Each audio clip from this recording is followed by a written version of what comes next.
The moment my story kicks off, Jamie and I had already been married for 6 years. Sometimes it feels like a lifetime, other times, like just yesterday. I still have vivid memories of our wedding day. Everything about it was grand. We had 300 guests, 7 bridesmaids, 7 groomsmen, and the flower arrangements alone cost us $20,000. It was an over the top affair, but one I'd never forget.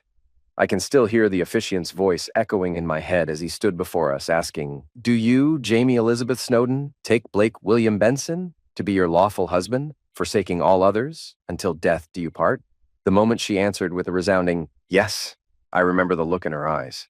It was like she was silently making a vow, not just with her words, but with her gaze, promising me that she would never be with anyone else. I gave her the same look, and in that moment, we made a silent promise to each other that we were all in, no matter what. Jamie and I always thought we were a great match. We shared so many of the same values, and we both had clear goals for what we wanted out of life. But at the same time, there were enough differences to keep things from ever feeling stale. Jamie was the more driven one, always competing, always pushing herself to be the best. She's the kind of person who thrives on challenges, whether it was in sports or anything else. Me? I'm the more laid-back type. I've always believed in finding harmony rather than going after the win at all costs. Sure, I have an athletic build, but I never had that drive to truly excel in sports the way she did. It didn't bother me. I was content just being good enough, living life at my own pace. What set us apart even more was our social lives. Jamie was a social magnet, constantly surrounded by people. Her life was filled with acquaintances, surface-level friendships, and endless social events. I, on the other hand, was more of an ambivert. I enjoyed being around people, but I never craved a crowd. I preferred a few close, meaningful relationships over 100 casual ones. The way I was raised made me more inclined toward quality over quantity when it came to people in my life. Jamie's career was another area where we differed. She went to one of the top universities on the East Coast, earning her degree and landing a well-paying job at a pharmaceutical company in no time. But it wasn't just her smarts that got her to the top. Her beauty played a role too. Unfortunately, that's how the industry worked. Big Pharma was all about selling products, and they found it easier to sell them through a pretty face. It wasn't hard for Jamie to stand out in a sea of competition. Standing at 5'7", with long blonde hair, a dazzling smile, and eyes that almost glowed neon green, she was the perfect fit for the job. She worked her way up so quickly that she eventually gained exclusive rights to sell certain pills in her territory, which was a pretty big deal in her industry. Despite her success, there was one thing I never quite got used to. Jamie's job meant she was away from home a lot. She'd often be gone for 3 nights a week, sometimes more, or even weekends. She would explain it away, saying the market for some of the pills was small but profitable. But honestly, it didn't sit right with me. I didn't like the long stretches of time we spent apart. Some weekends, I'd find myself feeling lonely, longing for someone to just be there with me. While Jamie was away, I kept busy. I'd hit the movies, go to ball games, bowl with friends. But if I'm being real, most nights I just stayed home and watched TV. My job doesn't require travel, and it allows me a lot of flexibility. I work in the renewable energy industry, selling software and hardware for systems that help power the future. I even have some patented technologies under my belt. Most of my work can be done from my computer, and I only need to be on site a few hours a week to oversee production at the plant. Because I'm home so much, I've gotten to know most of the neighbors in our building. I know that's rare in most apartment complexes, especially in the US, where everyone's usually keeping to themselves. The people in our building tried to convince me to run for president of the condo association, but I declined. I didn't want that kind of responsibility. However, I did agree to handle the accounting for the association, which was honestly pretty simple and gave me something productive to do. Our building is split up into 4 duplexes per floor and 1 single-level apartment on each floor. The duplexes are huge, 3 bedrooms, an office, a big living room. The single-level apartments are smaller, with just 1 bedroom, a living room, kitchen, bathroom, and a powder room. One of the single-level apartments, 5B, was rented out by a woman named Cecile Wilson. She was young, probably about 23, and something about her didn't add up. I couldn't figure out how she could afford to live in such an upscale building on her own. Jamie and I were only 29, so I'm sure the other residents thought the same about us, especially since we owned our apartment. I assumed Cecile must be some kind of high-end escort, given her looks and the frequency of men coming and going from her apartment. But I never brought it up to anyone. She didn't bother anyone, and frankly, it wasn't something you just ask about. Now, what did Cecile look like? In the first year after she moved in, I only saw her wear makeup a couple of times. At the pool, she wore a simple one-piece swimsuit, and at the gym, she dressed in baggy shorts and a t-shirt. Around the building, she usually wore pants and long-sleeve shirts. Whenever she went out in public, she'd pull her long brown hair into a bun and wear bulky black glasses. I always thought she had perfect vision, though, because the glasses didn't seem to serve any real purpose. They looked like regular glass. She was definitely trying to hide her beauty, but she wasn't fooling anyone. Cecile had a nearly flawless face, and let's just say her body was something that couldn't be fully hidden by conservative clothing.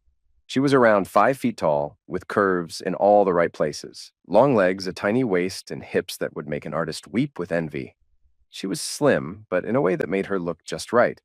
She didn't have a body that you'd forget in a hurry. My relationship with Cecile was friendly but distant. We'd exchange pleasantries when we ran into each other at the gym or the pool. Once at the grocery store, we had a brief chat about the best way to prepare organic vegetables. She was really into health, fitness, food, everything. But then, everything changed one Thursday afternoon around 1 p.m. Jamie was out of town and wasn't set to return until the next day, around 6 p.m. I was about to head to the factory for my usual trip when I heard something that didn't sit right with me. From apartment 5B, I heard loud banging and shouting, the sound of someone getting hurt. It was strange. These apartments were supposed to be pretty soundproof. I got closer to the door, and something about it felt off. The noise wasn't just loud, it was unsettling. It sounded like a man was kicking a woman. I didn't waste any time. I banged on the door, yelling, "Superintendent, open up!" There was a moment of silence, and then, in the background, I heard crying. I couldn't just walk away. I knocked again. "Open the damn door, or I'll call the cops!" Then a man's deep voice growled from the other side. "F off, we're fine." I wasn't about to back down. "Open the damn door!" I shouted. "I'm calling the cops!" Suddenly, the door flew open and a massive guy stood there. He yelled at me, "None of your freaking business! Get the hell away from us!" But when I saw Cecile lying on the floor, blood pooling beneath her, I didn't care about his threats. I reached into my pocket and grabbed my self-defense tool. It wasn't much, a cheap plastic piece with finger holes, but it was enough to do some damage. He was taller than me, even though I was 6'2" and 30 pounds heavier, but I wasn't afraid. I slammed the tool into his mouth with everything I had. He staggered back, stunned, and I didn't give him a second to recover. I punched him again, harder this time. On the third strike, he tripped over Cecile's body, slammed his head into the marble floor, and went out cold. I helped Cecile up, guided her to a chair, and shut the door behind me. She had a black eye, a bloody nose, and scratches on her arms and legs.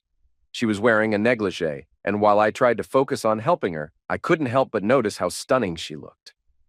"Are you okay, Cecile?" I asked, instantly regretting how dumb the question sounded. "Can I get you anything?"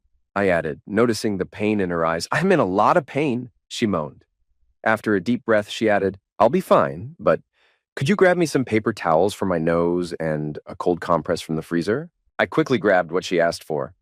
While she pressed the cold pack to her eye, I cleaned the blood off her face. "Who's this a-hole?" I asked, nodding toward the unconscious guy. "An angry customer," she muttered. "We should call the cops," I said, wiping her nose. "No cops," she responded quickly, her gaze steady like she meant it. We went back and forth about calling the police, but it was obvious she didn't want to involve them. I figured it might be because she didn't want the attention, especially after everything she'd been through. Finally, I let it go. "I've got an idea," I said. "I don't want him thinking he can do this again," I added. "Do you trust me to handle it?" I asked. "Yes, just not in my apartment," she muttered, wincing in pain. I rushed back to my place, grabbed a couple of zip ties, a bottle of water, some booze, and for the first time some sleeping pills from Jamie's stash of legal meds. When the guy woke up, I was there looking down at him. I flipped him over, tied his hands behind his back, and splashed cold water on his face. He came to, disoriented. I hauled him up, but he was heavy, so I grabbed his keys and took him downstairs. "Point to the car," I said, shoving him into the driver's seat. I told him the pills were painkillers and that they would help him feel better. He took the pills with water, and I talked to him, convincing him he'd never come near us again. Once the pills kicked in, I poured some booze into his mouth. He took a deep breath, slipped the cigarettes into his pocket, started the car, and locked it. I called emergency, to report a drunk driver sitting in his car in the parking lot. But I didn't stick around for the cops. I went back upstairs to Cecile. Her door was still cracked open, so I knocked and pushed it further. "Cecile, it's Blake. Can I come in and check on you?" "Yeah, come in," she muttered weakly. She was on the couch wearing a sweatshirt and sweatpants over her negligee, her head thrown back with compresses on her eye and nose. "Let me see," I said, sitting beside her. I gently removed the compress from her eye. It didn't look great. "I think we should head to the emergency room," I said firmly. She was about to argue, but I cut her off. "Cecile, I'm not a doctor, but that eye needs to be checked out. I'm taking you to the ER. No questions. Where are your shoes and purse?" I asked. She pointed, and I helped her put on her shoes. Damn, even her legs looked incredible, I thought, as we slowly made our way downstairs. We got out of the building just as the police were breaking into the guy's car. They dragged him out, tossed him in a van, and pulled away just as the tow truck showed up. On the way to the hospital, I called the office and let them know I'd be late. I helped Cecile register, confirmed her insurance, and handed her my business card with my cell number. "Call me when you're done. I'll pick you up and take you home," I said, giving her the card. "You've already done too much," she started to protest, but I interrupted her. "No, you call me. If you need anything, I'll be there in 10 minutes.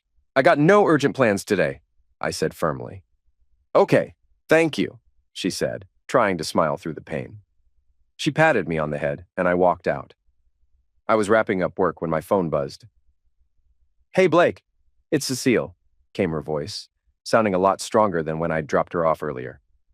"You ready to go?" I asked. "Yeah, but if you're busy, I can just grab a cab," she replied. "I'm not busy," I said, my tone upbeat. "I'll be there in about 15 minutes. Traffic's bad today, so just hang out in the ER, and I'll pick you up." "Okay, thanks," she said quickly. When I picked her up, she had a bandage over her eye and cotton stuffed up her nose. We stopped at the pharmacy to grab painkillers and some ointment, then I took her back to her place. "Want me to grab something for dinner?" I asked as she slumped down on the couch. "You don't have to," she said, but I cut her off. "I want to," I said. "Otherwise, I'll just end up eating alone. How about chicken fingers and some fresh veggies?" She hesitated. Then, remembering our conversation earlier at the store, I added with a grin, "It's all organic." She burst out laughing. "What if I bring it all ready at 6? I asked. "Sounds good," she said, smiling weakly. She handed me a key from her purse. "Here, so you don't have to knock." I showed up at 6, bringing the food, a bottle of wine, and some seltzer. I used the key she gave me to get in. That's when I actually started looking around her apartment. It hadn't really crossed my mind before with all the focus on her. Her place was simple but had style, with a few original paintings on the walls. They weren't masterpieces, but they were well done and fun. Cecile was sitting at the kitchen table, her greeting and smile much stronger than when I saw her earlier. We talked casually as we ate. "I can't drink wine with these painkillers," she said when I poured her a glass. I stopped pouring. Didn't think of that, sorry." "It's not allowed," she said, but then grinned. "But I need a couple of glasses." I poured again, and she gave me a look. "You're not going to take advantage of me if I end up falling asleep, right?" "Then I'd be just as bad as that a hole," I said. And I'd have to carry your A to bed. So don't pass out," I chuckled. "I'll try not to," she replied, laughing softly. After dinner, when I was cleaning up, I noticed two things. One, the wine and painkillers had hit her a little harder than I thought. Even though she was mostly still with it, she started to get serious. "You probably think I'm terrible for entertaining men," she said, not looking at me, sipping her wine. "Of course not," I said, trying to keep it casual. "How you make your living is your business, as long as it doesn't affect me." "How long did it take you to figure out I was an escort?" she asked, finally making eye contact. "About a month after you moved in," I said, shrugging, taking a sip of my wine. "So, you and your wife—" "What's her name?" "Jamie." "Do you and Jamie talk about this?" she asked. "Never," I said. "Jamie doesn't come by much, as you've probably noticed, and it's not something we could talk about. Anyway, I don't gossip, and I definitely wouldn't be speculating about a good neighbor's job." After a little more back and forth, she said, "You're the only straight guy I've known since I've lived here who hasn't hit on me." "Why's that?" I asked. "Because I take my marriage vows seriously," I said, looking her straight in the eye. "More than 90% of my clients are married," she said, then added, "But I'm not one of them, if you're wondering. Physically, you're the most attractive woman I've ever seen. But I don't know you well enough to know if we'd click. And I'm not into just physical relationships. I need something more, emotional connection to make it worth it. So don't take it personally if I didn't hit on you. She didn't answer at first. She just stared at me for a solid 30 seconds, her one good eye studying me. You know, she said quietly, despite the clients and all the closeness, I'm lonely. I barely have any friends. My job, the hours, it makes it tough to meet people I actually connect with. We dove into a real talk about her personal life after that. It ended with me asking, "So, what's your endgame, Cecile?" "Honestly, I want what you want," she said. "I want a spouse, eventually kids. I want someone I can be faithful to, and him to me. I'm saving up enough so I can be financially independent by the time I'm 30. Then I'll walk away from this life and try to find the right guy. But for now, I've got to wait till I heal from all this." An idea hit me out of nowhere. "How would you feel about working for me?" I said, and she suddenly turned red. "What?" she asked, her voice high and tight, clearly in disbelief. "Let me explain," I laughed, trying to lighten the mood. I realized pretty quickly that I shouldn't have laughed, so I straightened up and said, "I'm not trying to hire you for Zex, I swear. I just need some help with paperwork. I'm way behind, and it's been piling up. This is stuff even a Cyclops could handle if he actually tried." She chuckled at my joke, which made me feel a little better. "But listen, I can't pay your usual rate," I continued, now that she seemed more relaxed and even giggling. She grinned and muttered, "Which is $700 an hour, $2,500 for a full night, $4,000 for a whole day, plus expenses." She blushed as she realized what she said and quickly covered her mouth. I didn't miss a beat. "I can't swing $700 an hour, but I can do $25 an hour, plus some free meals now and then. That's my offer, at least until you're fully healed." She laughed again. "All right, show me what you need help with on Monday, and I'll let you know what I can do," she said. We chatted for another 20 minutes, and it was obvious she was getting tired, so I packed up my stuff. She gave me a hug, whispering, "Thank you so much," in my ear. I made sure to keep my distance since, to my annoyance, I was starting to get turned on. I patted her on the head and left. Despite the awkward moment, I enjoyed the evening. It felt like hanging out with a friend, no romantic undertones. I liked her as a person, and I didn't realize how lonely she might be. The next morning, I was working when there was a knock at the door. "Hey, Blake?" Cecile said, smiling at me, dressed in her usual conservative clothes. "Hey, Cecile," I replied. "How are you feeling today?" "It still hurts like hell, but I'm in a better mood," she chuckled. "You probably want your key back," I said, reaching for the one on the table. "No, keep it," she said, "in case I need rescuing again and the guy doesn't answer the door." She hesitated before continuing.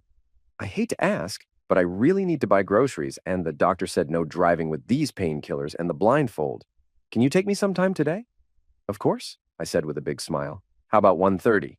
"Great," she giggled, clapping her hands. "Just knock when you're ready." We had a blast grocery shopping. Honestly, it was the first time I ever enjoyed it. I mean, I don't exactly hate it, but I've never found it fun. Cecile made it amusing, especially when she started talking to the vegetables like they were people. On Monday, Cecile came over shortly after Jamie left for work. I showed her how to handle the mountain of paperwork scattered around my office and living room. She wasn't super fast, but she was careful, and that was exactly what I needed. We had lunch, then worked some more, and I even took her to the pharmacy to pick up a few things. That was the start of my friendship with Cecile Wilson. I realized quickly that I was probably the only guy friend she had. Since she was 18, every guy who met her just wanted to sleep with her, and that was the end of it. It's not that I didn't find her incredibly attractive. She was easily the most stunning woman I'd ever met. But I was married, and I took my vows seriously. I'd had attractive girlfriends in the past, so I didn't see Cecile as just another object. With her around, the nights and weekends when Jamie was out of town weren't so lonely. We always had something to do. Even after Cecile was fully healed about a month later and looking just as beautiful as before the whole incident with that idiot, we still hung out. Since her regular work schedule was mostly during the day on weekdays with some overnight and out-of-town gigs, we spent a lot of time together on the evenings when Jamie wasn't home. I even encouraged her to attend the condo association's parties and gatherings and made sure she had a good time. But I realized pretty quickly that I couldn't take her to hang out with my guy friends. They were either too busy hitting on her or just drooling, making it impossible to have a decent time. So it was mostly just her and me on those outings, and then she seemed to enjoy it. Even after she went back to working as an escort, she still kept helping me with the paperwork. And I noticed something interesting. She had a lot more brains and curiosity than people had probably given her credit for over the years. I started teaching her about my business, and she picked things up quickly. When I tried to pay her for helping out, she always put conditions on it, like a swim in the pool, or more time working for double the rate, or sometimes just nothing at all. More often than not, I ended up paying her nothing, and it seemed to make her happier than if I'd given her more. Cecile turned out to be one of the most honest and caring people I've ever met. She spent hours trying to track down the owner of a lost purse with no ID but nearly $100 in cash. She succeeded, and the owner was incredibly grateful. There was a time when a client of hers had health problems during their session, and she ended up driving him to the hospital and giving him his money back, despite his insistence she keep it. She cried when she couldn't save a bird that had flown into the window. She found a lost puppy and returned it to its owner, refusing any reward. She even tipped the paperboy extra, never gossiped, and always treated people kindly, no matter how the boys hit on her. I never expected to become friends with someone like Cecile, but as time went on, I realized how lucky I was to have her around. Around 8 or 9 months after Cecile and I became pretty tight, she caught me off guard one day by showing me an application for admission to the local community college. "I'm thinking about getting an associate's degree in business administration," she said, flashing a big grin. "Can you help me with my homework sometimes?" I was honestly kind of taken aback. "Of course I can," I replied, feeling a mix of pride and surprise. "I'm so proud of you." Her face lit up like a Christmas tree, and she rushed over, throwing her arms around me for a hug. It was one of those moments where, for a second, I had to make sure I wasn't getting too close to her, if you know what I mean. But this time she held on a little longer than usual, and I'm pretty sure she could feel what was going on, even though neither of us mentioned it. Neither of us made a big deal out of it, but the vibe was there, and we just moved on. What I didn't expect was that as Jamie started hearing more about my friendship with Cecile, she didn't get jealous. I think there were a few reasons for that. First off, Cecile and I always kept things chill. We never showed affection in front of anyone, and even behind closed doors, it was just hugs or a friendly kiss on the cheek. Second, we worked out a solid cover story for Cecile's job, which helped a lot. Third, Cecile started helping Jamie with some of her paperwork, and Jamie was more than grateful. Fourth, I convinced my old friend, who's gay but hasn't really come out, to be Cecile's fake boyfriend at condo association parties, and even go on double dates with Jamie and me sometimes. So yeah, everything seemed pretty smooth, until it wasn't. Life's never without its bumps, right? One Sunday morning, Jamie had to leave town for work, and she was acting more distracted than usual when she left. Before she left, she handed me a bunch of jumbled papers from her briefcase, placed them on the coffee table, and casually asked if I could get Cecile to organize them into folders. "Of course," I said, trying to hide my disappointment. We had plans that day to go apple picking, something we do once a year, and I really looked forward to it. After Jamie left, I sent Cecile a quick message. "Jamie's on the bus. You still up for apple picking later?" She replied almost immediately. "Let's go at 11. Or any time after 2, fine with me." The message ended with a happy face emoji. We ended up having a blast, picking apples and munching on cider donuts. There were a couple of college guys who couldn't help themselves from staring at Cecile's legs as she stood on the stairs at the donut shop, but we laughed it off. That evening, after we got back, we sat down for dinner at my place, and the plan was to watch a DVD afterward. But just before I popped the disc in, Cecile reached for the stack of papers Jamie had left on the coffee table. "What's all this?" she asked, picking it up. "Oh, just some papers Jamie dropped off in a hurry. She asked if you could sort them before she gets back on Wednesday night," I explained casually. "Got it," Cecile said, already trying to sort the mess out. But as she was doing that, a photo slipped out from the stack and fell to the floor. I was distracted with setting up the DVD, so I didn't notice right away, but then I saw Cecile's face. She looked completely off, like she had just seen a ghost. "What's this, Cecile?" I asked, already feeling the tension rise. Nothing," she said, quickly trying to put the photo back into the middle of the pile. But the way she reacted made it clear that nothing was definitely not the case. I could read her like an open book. "Let me see what you were looking at," I said, walking closer to her. "No, really, it's nothing," she said, trying to pull away with the papers still in her hands. I wasn't having any of that. My curiosity was piqued, so I gently grabbed her hand and said, "No, I really need to see this. What's going on?" When I freed her hands from the stack of papers, she collapsed onto the sofa, burying her face in her hands. That's when I saw it, the 36x9 photos that had fallen from the pile. They were of Jamie, undressed, kissing, and having sex with 3 different guys. All the pictures were clearly taken on camera. My stomach dropped. I sank to the floor, completely in shock. 2 photos fell out of my hands and scattered across the room, and I was left holding the third one. I couldn't breathe, couldn't process it. "I'm really, really sorry," Cecile whispered, touching my face lightly. I just stared at her, completely frozen. "Maybe these are from before you got married?" she suggested, almost pleading, trying to soften the blow. "Jamie got a tattoo on her shoulder 2 years ago," I muttered, barely able to speak. We sat there for what felt like forever, and Cecile asked if there was anything she could do. I finally spoke, my voice barely a whisper. "Cecile, I need to be alone for a while to try and wrap my head around this. You're my best friend, but I can't talk to anyone right now. Please."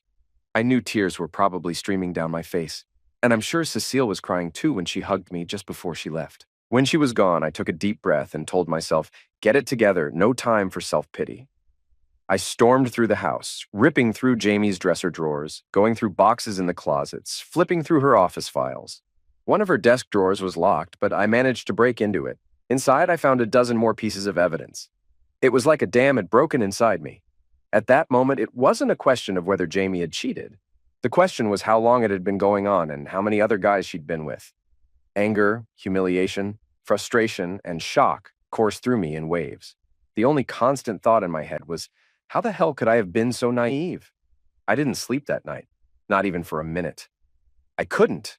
By Monday, I looked like I'd been hit by a truck. I felt like crap, and I couldn't focus on anything, especially when it came to figuring out what to do about Jamie. Around 2 p.m., I heard a knock on my door. It was Cecile, holding a pitcher of margaritas, which was a little surprising because I'd never had more than 1 drink at a time, and I'd never seen her go beyond a single drink either. Cecile burst into the apartment like a storm. "Listen, stud," she said, slamming the jug onto the coffee table. "I canceled my meeting for today. I told your production assistants you're off the clock this afternoon. We're getting drunk as hell. Tomorrow you'll figure out what to do with your little wife." I started to protest, but it was clear she wasn't taking no for an answer. I glanced at the mess of Jamie's papers from the night before. Some of them were scattered across the floor, including the 3 photos that had knocked me sideways. Without saying a word, I grabbed the glass Cecile handed me and took a long sip. Damn, it burned. Cecile was focused on getting me drunk, sure, but she was also on a mission to make me feel better. After about an hour of her telling hilarious stories and me downing drink after drink, probably 6, maybe more, I lost count, I was starting to feel better. I ended up passing out before the sun went down. For the first time in 7 years, since I graduated college, I was lying on the floor, and Cecile was stretched out on the couch, one of her arms dangling over the side, brushing against me. At some point, I woke up to a ringing in my ears. After the 3rd time it started and stopped, I figured out it was a landline. I stumbled toward it, barely having the presence of mind to glance at the caller ID. It was Jamie's cell. My hand instinctively yanked the phone's plug out of the wall before I turned back to the couch, moved Cecile over a little, and fell asleep next to her, curled up. We both woke up at the same time in the middle of the night. It was more like 4 a.m. than anything. Cecile gave me a wicked smile and dropped a line that caught me completely off guard. "You're the first guy I've slept with who didn't try to screw me," she said with a mischievous grin. I tried to joke back. "Butcher," I said, keeping it light. "When you look in the mirror tomorrow, you'll see why," she shot back. "Broomhilda," I muttered, rolling my eyes. "You're no prize yourself." "A hole," she fired back with a laugh, both of us cracking up at the back and forth. We both stumbled to the bathroom, drank some water, and then collapsed into bed, still fully dressed. I woke up a few hours later, around 8, to the smell of bacon and eggs wafting up from downstairs. I groggily made my way to the kitchen. "Breakfast for 2, Cecile sang as she stood at the stove, flipping eggs. "I thought I'd have to light a stick of dynamite to wake you up." She laughed as I made my way over. I looked like a disaster, and when I saw myself in the mirror, I cringed. "This is the worst I've ever looked in my life," I muttered, staring at my reflection. Then I glanced over at Cecile, who had clearly taken a shower, changed clothes, and even put on some light makeup. She looked amazing, like $1,000,000. No one should look that good, especially after being hungover as hell. She rolled her eyes. I hang out with you for your charm, not because of how you look, she said, turning the egg over.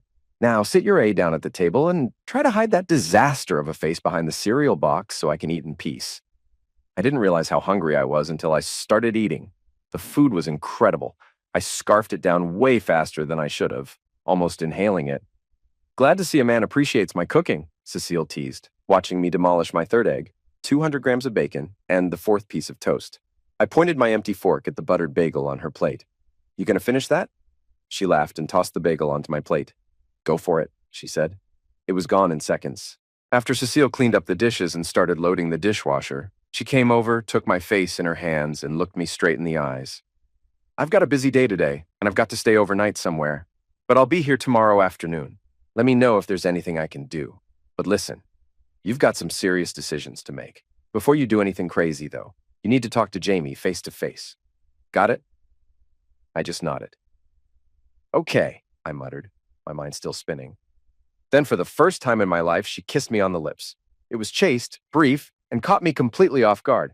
Oh, you're disgusting, I said, a little embarrassed by the whole thing. She giggled. Shave, shower, and brush your teeth before you do anything else, she teased. I laughed, nodded, and she left. By the end of the day Tuesday, I was finally sober, had cleaned the apartment, photographed all the evidence, or scanned it into my computer, and saved it to a flash drive. I didn't talk to anyone except my software assistant and my production foreman. My phone was blowing up with messages, mostly from Jamie, but also from her parents and even mine. But I didn't want to deal with Jamie right then, so I let the inbox fill up. I didn't even care that the landline was disconnected. I had pretty much decided what I was going to do, but I was still figuring out the details when Jamie barged into the apartment Wednesday morning, 12 hours ahead of schedule. I didn't even bother to turn around when I heard the door slam open. I knew exactly who it was. Blake, I was so worried, she said, her voice shaking with fake concern. You weren't answering your calls, and I thought something happened to you. I scoffed and didn't even look at her. Oh, wow. How touching. My dear loyal wife, concerned about me. What's the world coming to? I couldn't stop the sarcasm. My voice was dripping with it. She froze. Her face drained of color and her hand flew to her mouth like she couldn't believe what she was hearing. Her eyes landed on the papers I'd left on the coffee table, still there, but now neatly stacked. I could see the panic start to build in her.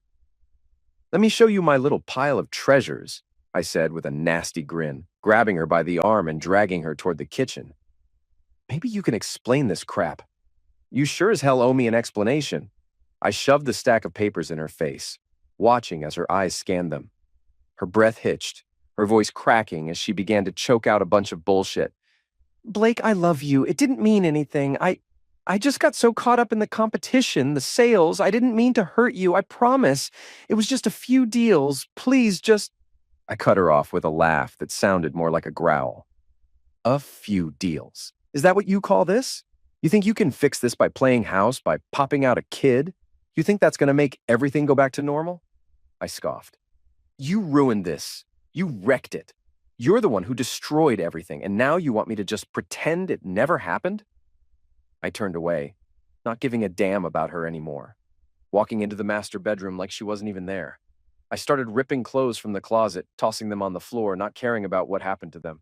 Some landed on the bed, most of it hit the floor. I threw everything I could find into the guest room, making a mess of it. Jamie was standing in the hallway now, sobbing like a broken record. Blake, please don't! Her voice barely a whisper, but I wasn't listening anymore. Shut the F up! I barked, not even turning to face her. You don't get to talk, not now! When I was done, I went to the kitchen and grabbed the lock I'd picked up yesterday. I could still hear her crying behind me, her voice trembling as she begged. But I wasn't interested in her pleas anymore. I installed the lock on the bedroom door, not giving a single damn about how she felt. No, Blake. Please don't lock me out. She was practically begging now, but I didn't care. Not anymore. I didn't respond. I didn't even look at her. I just finished the lock, walked out of the room, and left her there sobbing. I locked the office door too, just to make sure she couldn't get in. I didn't need to deal with her. I didn't need to deal with any of this. I walked out, first to my production, then to grab lunch, and then to the cinema. I spent the whole damn day not thinking about her, not 1 second. When I got back around 11 p.m., Jamie was sitting on the couch looking like total crap. Her eyes were red, face a mess. And of course, there was her damn mother and sister sitting there, Candace, the last person I ever wanted to see. I stepped inside, looked at Candace with nothing but disgust. "What the hell are you doing here, Candace?" My voice was a sharp blade. She stared at me like I was the one who'd done something wrong. "No more, Blake," she said, her tone like she was trying to put me in my place. "Jamie's sister, Sherry, and I want to help you get through this. Help you get past Jamie's mistake." I couldn't hold it in anymore. I laughed, a harsh, bitter sound. "A mistake? This is a mistake? Do you even know what she's done?" I snapped, turning to Jamie. "Did you show her the photos, sweetheart?" I asked, leaning in, getting close enough that she couldn't escape. But she just lowered her eyes. She couldn't even look at me. I turned back to Candace, my voice dripping with venom. "You know what you can do, Candace. You can make Jamie screw all the guys she screwed. 3, 4, 10, I don't care. Then maybe we can talk, maybe." I didn't wait for a response. I turned on my heel and stormed into my bedroom, slamming the door behind me. I didn't need anyone. I didn't need her. I didn't need any of them. Jamie had burned her last bridge with me. Somehow, I ended up getting a decent night's sleep that night. When I woke up the next morning, I felt like I had been hit by a freight train. My head was pounding, and my body was sore in places I didn't even know existed. But when I got out of bed, there was something else. Jamie was gone. She wasn't there to say goodbye, and it hit me harder than I thought it would. She left behind a simple note. "I've decided to go stay with my parents until things settle down and we can talk more. Don't throw away our future, Blake. We can get through this. Love, Jamie." It stung, but there was a weird kind of relief mixed in. I read the note a couple of times trying to make sense of it, and I wasn't sure if I was relieved she left or if I was devastated by it. Regardless, the silence in the apartment was deafening, and it was just me and my thoughts for the first time in who knows how long. By the time Monday rolled around, Jamie was at her parents' house. I'd sent her 2 sets of divorce papers. One was a mutual consent divorce, straightforward, with a 50-50th split of everything, citing irreconcilable differences. The second set was a lot more hostile, a divorce on the grounds of infidelity. Accompanying it were copies of 5 pieces of hard evidence, photos, text messages, and other damning things that left no question about what had happened. It felt like a punch to the gut to even send them, but it was too late to back out now. The choice was hers. I haven't filed either of these yet. You can choose. I need to hear from you by 9 a.m. tomorrow. If I don't, I'll submit the second one. Have a nice life. It was just business now. It was about ending this, closing a chapter that had been full of lies and betrayal, no matter how much it hurt. That evening, around 6 p.m., there was a knock on my door. I opened it, and to my surprise, it was Cecile holding a pitcher of margaritas. I couldn't help but laugh a little. "What's this?" I asked, still a little groggy from the mess in my head. "Let's go eat pizza," she said with a wide smile. "I'll treat you." "I don't know." I started to protest, but she wasn't having it. She smiled that mischievous grin I knew too well and purred. "You don't have any excuses. We're going. Now." "Okay, fine," I muttered. "I just need my wallet." "Nope. You don't need it. I'm paying," she said, grinning. "You just need the keys." Before I could even protest again, she took my hand, pulled me out of the apartment, and grabbed my keys from the table near the door. We ended up at our favorite pizzeria, the one that always used organic ingredients. It was cozy and the food was great. Cecile tried to keep things light, but I could tell she was being extra cheerful to get me out of my funk. I was thankful, but I still felt like a stone. As we ate, Cecile talked about anything and everything, trying to get me to laugh, but I was still pretty distant. By the time we were done, Cecile took my hand and asked softly, "Have you decided what you're going to do?" I sighed and leaned back in my chair, feeling the weight of everything settle in. "Yeah." I sent her 2 sets of divorce papers today. One's more conciliatory, the other's a full-blown hostile divorce, and I told her it's up to her. I'll file one of them tomorrow. "No chance of working things out?" she asked, her voice gentle, but I could see the concern in her eyes. I thought about it for a long moment. I just can't forgive or forget. Loyalty means everything to me, and she's clearly not capable of that. I'm done with her. I don't even want to talk to her anymore. Cecile's eyes flickered between my hand and my face, her gaze softening. After a beat, she spoke up again. "When your divorce is final, I want to be the first one to have you." I blinked, completely thrown. "What?" I asked, making sure I hadn't misheard her. You're my best friend, she said with an honesty that took me by surprise. And I'm in love with you.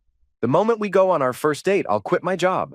I have enough savings to last me until I figure things out. I don't care about money. I want to be with you, Blake. And I know we can make it work if you give me a chance. I was completely shocked. I had no idea that Cecile felt that way. It didn't even cross my mind that she might want more than just friendship. But then, as the words sank in, a strange warmth spread through me. I realized that not only did I want to give her a chance, but I was already falling for her. The thought of being with her, physically, emotionally, in every way, hit me like a ton of bricks. I felt it in my chest, my gut, and even, well, lower down too. I know you probably don't want a former escort as your girlfriend, she said, a hint of doubt creeping into her voice. But I promise you won't regret it. I snapped back, more sharply than I intended. Shut up! Then, without thinking, I stood up, walked around the table, and kissed her hard on the lips. At first, it was just a moment of shock, but when she kissed me back, everything clicked. We pulled away after a few seconds, and I sat back down, still trying to catch my breath. If you're crazy enough to want me, I said, my voice steady now, here's the plan. We keep things as is until 2 weeks before my divorce is final. Then you quit your job, I sell my condo, and you break your lease. When the divorce is final, we take a week off at a resort. After that, if you're still with me, we'll move somewhere new, rent a place together, and if you're still crazy enough about me, we get married. Cecile gasped, covering her mouth with her hands, tears welling in her eyes. She was overwhelmed, but I could see the joy in her face. We held hands as we walked back to our apartments, both of us practically glowing. We kissed again before going inside our separate places, both of us smiling wide. It felt like the start of something incredible, something that had been building for a long time, without either of us knowing it. That night, I lay in bed, knowing that I wanted this plan to work more than anything I'd ever wanted in my life. It was my chance at a fresh start, and I wasn't going to let it slip away. But of course, life had a way of throwing curveballs, and the first one came early the next morning. At 7:50 a.m., my phone rang. When I saw the caller ID, I tensed up. It was Jamie's father, James. Hello, Blake. This is James Snowden. His voice came through, calm but firm. I was hoping I could get an extra hour on your 9 a.m. deadline. I want to meet with you. I promise this meeting won't change anything, but please, I'm asking you. I could feel the anger rising in my chest, but I tried to keep it in check. What do you want, James? Blake, you have nothing to lose. If after an hour with me you still want the divorce, I guarantee Jamie will choose the irreconcilable differences option, and things will move forward quickly. Please, you owe me this. I didn't owe him a damn thing, but I knew it was the quickest way to get things moving with Cecile. I sighed and said, Fine. When should we meet? I can be there in half an hour, he said. Okay, see you soon, I replied, hanging up the phone. The meeting with James was a complete waste of time, except for confirming that he had absolutely no idea who I really was or what I was going through. Basically, he tried to convince me that staying married to Jamie would be economically beneficial, that I'd get rich off it, and how much better my life would be if we stayed together. He did everything he could to talk me into staying married to her.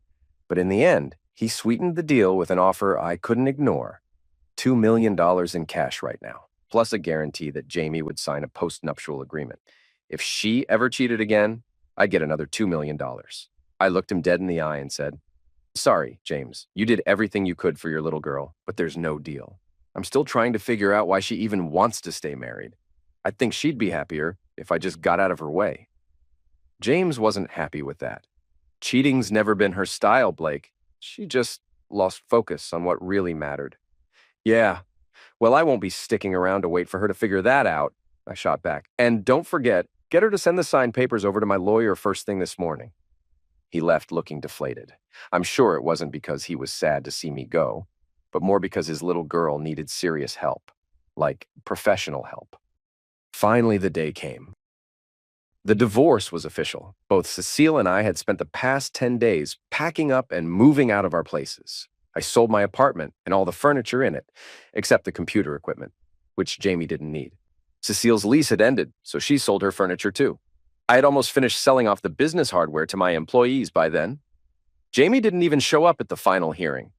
Her lawyer showed up instead. I only went because I wanted to get my hands on the finalized resolution as soon as possible.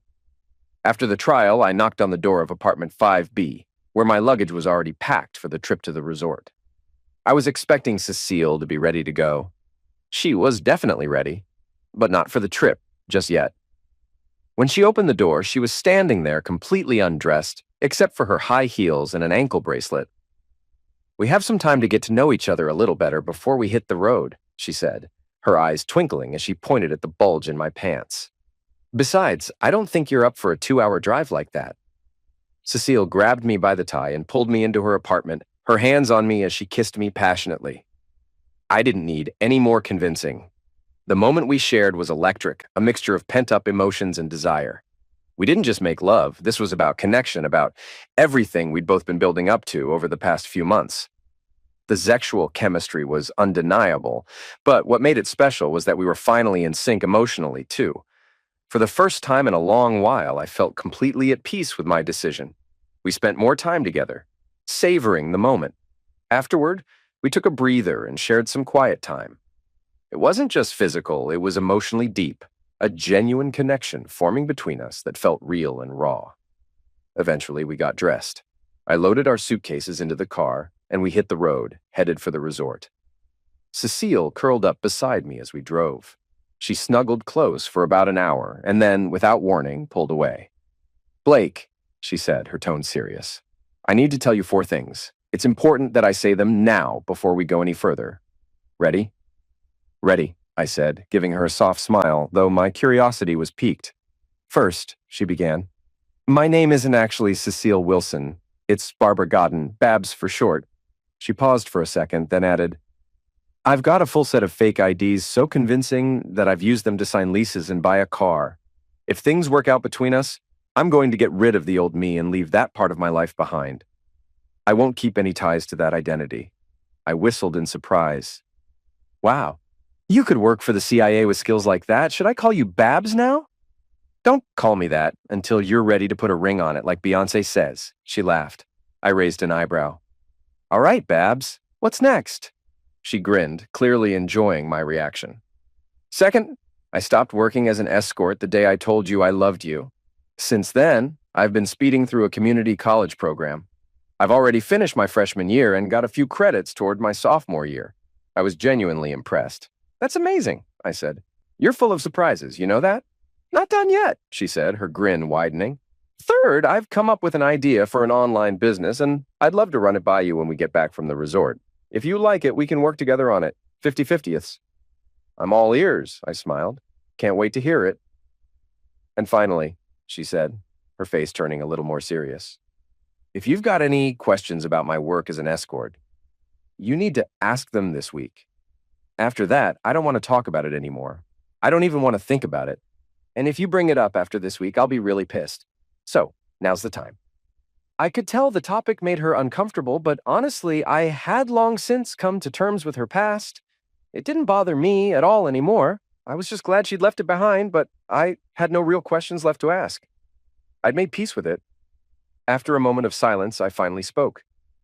"I really only have one question, and after that, we're done talking about it." She looked at me, a little nervous now. "You said you charge $700 an hour, right?" I asked. "Yeah," she replied hesitantly, obviously unsure where I was going with this. "Well, now that I've been with you," I said with a teasing smile, "I gotta wonder, why did you charge so little? You should have been charging at least 10 times that much." She laughed, her face lighting up. She kissed my cheek softly and then leaned her head on my shoulder. "That's the last time we talk about this," she said, her voice quiet but firm. I smiled to myself, feeling a weight lift off my chest. Deal. Our time at the resort was unforgettable. It wasn't technically a honeymoon, but it felt like one. From snorkeling and swimming to jet skiing, hiking, and playing beach volleyball, we packed every moment with fun. We drank, laughed, and danced. I held her close, kissed her passionately, and realized that she had become everything to me. I'd never felt so alive, so content. The only downside was that after 7 days of nonstop action, I was sore, but it was the good kind of sore. I had never felt this level of happiness, and I knew I was exactly where I was supposed to be. After our first day together, when we fell asleep wrapped up in each other's arms after an amazing time, I just knew I was going to propose. So on the fifth day, I did. And to my relief and joy, she said yes. We were both ready to tie the knot right after the resort, but since Cecile, now Babs, had never been married before and wanted to have a few family members around, we decided to wait a few months. 3 months later, we had a small but perfect wedding in our new city. Within just 9 months of moving, Babs earned her associate's degree in business administration. We teamed up in my software business, and 3 months after that, we launched her own venture, a system she developed to help businesses maximize their promotions online. Fast forward 3 years, and we've made the decision to sell her business for a seven-figure sum. She's ready to focus on something new now. Babs, my best friend, my partner, the love of my life, well, she's pregnant with twins now. Life's never been better.